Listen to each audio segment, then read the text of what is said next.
I am malicious because I am miserable. Am I not shunned and hated by all mankind? Mary Shelley, Frankenstein. You are doing me a grand favour by going up there. I know we've not talked much lately, but it has been good to see your words, if not hear your voice. I miss the old letters. I have many of them still at Mother's house, but it's been so long since I've pulled them off that high shelf. Too many painful memories. Whenever I look at them, or a portrait of you, for that matter, those angry feelings rise to the surface. Things are much simpler now. The job, the flat, the people who surround me. It all makes your absence a little easier to bear. I want things to be better. I miss our old life. I miss you. The mere fact that you took this job for me tells me that you've changed. Please let my intuition be right. As I said before, you'll be done in 6 months at the most. For all we know, you'll get up there and he'll be dead already. After all, he's not returned a single correspondence. Pray to God that's not the case, but in any event, this must be done. I know you're not looking forward to this at all, and I can't blame you. It's a long way from the civilized world, and you've grown accustomed to, shall we say, a certain standard of living? I jest. If he's as rich as we guess, then you'll want for nothing while you stay. Hurry back, love. Don't you miss the country, with me, at Mother's. The rain, the warmth, the apples. I certainly do. See you soon. Your loving wife, Bethany. Derry, 1832. A sudden jolt of the carriage made me abruptly put the letter away and look out the window. My heart and mind momentarily sank as it appeared as though we were floating, or flying rather, through the air. I poked my head out into the cold rain and peered down at the muddy ground as our wobbly wheels ploughed through. We were dangerously close to the edge of the road. Another inch and we would tumble down into the ravine. Dusk was beginning to settle beyond the trees, so it was difficult to judge just where the ravine ended. Either way, it would spell certain death should our wagon lose its footing.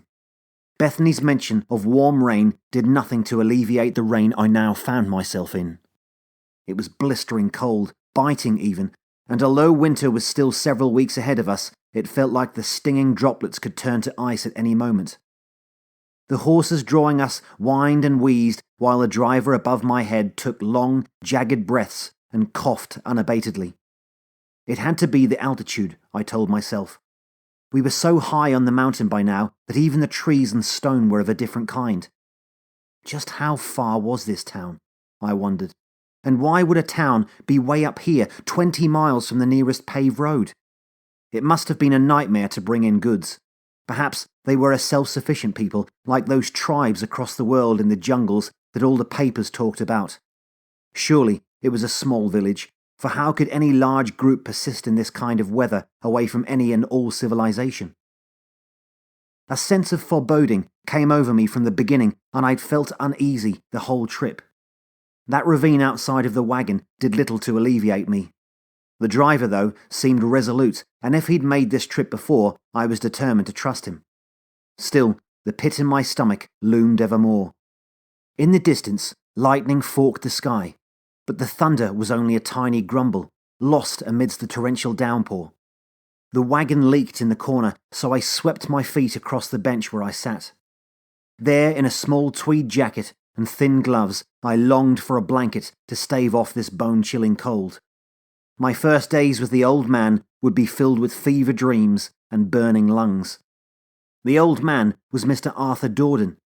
It was a name that Bethany said should be familiar, but was not. He was the last living member of the Dordens, who were instrumental in developing the town where my carriage was bound. Dorden's family dabbled in everything: oil, trade, mining, foodstuffs, spices, and there was even the rumour that he owned 4 gentlemen's clubs in East London. Bethany's firm, an insurance company named Baxter and Denborough, received a letter from Mrs. Dorden almost a year ago. In it, she requested a contingency plan be set up to look after her husband, Arthur. Upon arrival of Mrs. Dorden's death certificate, the firm was to hire a physician to live with her husband for the remainder of his days on earth. She assured it wouldn't be long, as Arthur had the sickness everywhere: bones, brain, heart, and especially lungs. That last one was certain to arrange a meeting with death. Mrs. Dorden sent along an exorbitant amount of money for whatever her husband requested. Another trust was later sent, with an equally exorbitant amount of money for services rendered. It was amended that after her husband passed away, the initial money could also be kept for the trouble.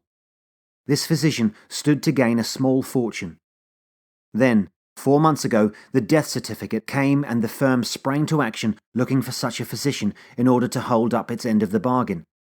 It was a hard sell, asking someone in one of the most respected positions in the world to abandon a life and go many miles up into the mountains of northern Europe and live in unknown conditions for an unspecified amount of time. That's when Bethany thought of me. I retired several years ago, but I once practiced medicine back in London when Bethany and I were just starting out. I moved my practice around, always suffering some sort of misfortune or causing some sort of turmoil that forced us to leave. In retrospect, I could have done many things differently. I have lots to atone for, especially where my estranged wife is concerned, so I happily volunteered to assist Mr. Dorden. There's no one else in my life. Bethany and I had no children, and both my parents died when I was just a boy. Bethany had a few in her family still living, but they were spread out all over Europe. I've never been close to any of them. I don't even have dogs. This was not a difficult decision to make, and if it brought Bethany back to me, then I was in full support of abandoning my life in order to regain my life. The rain had slacked off enough to see a faint glow in the distance. We were on a bend now, circling around the ever-present ravine, and I could make out shapes in the dim light that weren't rocks or trees. Stars that had filled the sky before were now lost to total blackness because our carriage now faced a looming mountain that blocked the world in front of us. Our wagon had a bounce now, as its wheels found purchase on sporadic cobblestones. This was a road at one time, but was hardly one now. We passed through what remained of a wrought iron gate, affixed with a sign that was too decrepit for me to make out. The road filled with more cobblestones and the mud lessened. So for the first time since leaving the town of Berrymead, some 10 miles below, it felt like civilization had once more returned to us. This notion quickly diminished when our wagon stopped in what looked like the remains of a town square. We were surrounded by old buildings of stone and wood, many of them surprisingly still intact. Further afield, I spied more houses, making the town much larger than I would have guessed. Toward the far end of the square was a thin path cut straight through the woods, rising abruptly and disappearing into the mountains. Another sign lay strewn about the mud and moss, but I couldn't see it from the wagon. "Why have we stopped here?" I asked the driver, but he had already leaped from the side and was working the straps off my steamer trunk. Appalled, I quickly exited to stand in the rain and muck with him. "What are you doing?" "This is it," he said, setting my footlocker down in the grime. This town was eerily lifeless. There weren't even birds here, no squirrels, no howl of wolves, nothing. It was disconcerting how the rain and distant growl of thunder were the only sounds. "We are in a ghost town. Isn't there a station, or at least a post?" "A post?" he asked with a fair bit of incredulity. "You were a long way from such things, but take heart, this is no ghost town, though it may seem that way." He pointed off toward the south, and I followed his finger to the faint glow of candlelight. Now that my eyes were adjusting to the mounting darkness, many such lights came into focus, and even a few chimneys sputtering thin wisps of smoke. It wasn't abandoned, but it certainly was sparse. "Where can I find the estate?" I asked, fishing in my jacket pocket for my notebook. "The what?" he asked, drenched brow furrowing in confusion. I looked at my notes from earlier. "I'm trying to find Dorden Castle." For a moment, he just blankly stared at me, then blinked and said, "Why would you want to go up there?" "It's a business matter," I said, trying to be as formal as possible. "Is it near?" He pointed straight ahead, rain dripping from his elbow. "That way, 1/2 mile." "Half a... Well, can't you take me?" He chuckled. "No, I cannot. No one here will go near that place, and I'm no exception." "Why?" I asked. He looked towards the path as if his mind had wandered out of his body to go check. "It's bad," Just bad. I'll not tell you how to conduct your business, but I advise you to be quick about it." With that, he climbed atop the wagon and began to turn his team around. "How do I contact you again when I need to leave?" I quickly asked. "There's a store somewhere in town. They have a runner who can send a telegram from Berrymead. But if you need to leave, do so within the next 2 months. Once the snow starts, no one will be able to get close to this place."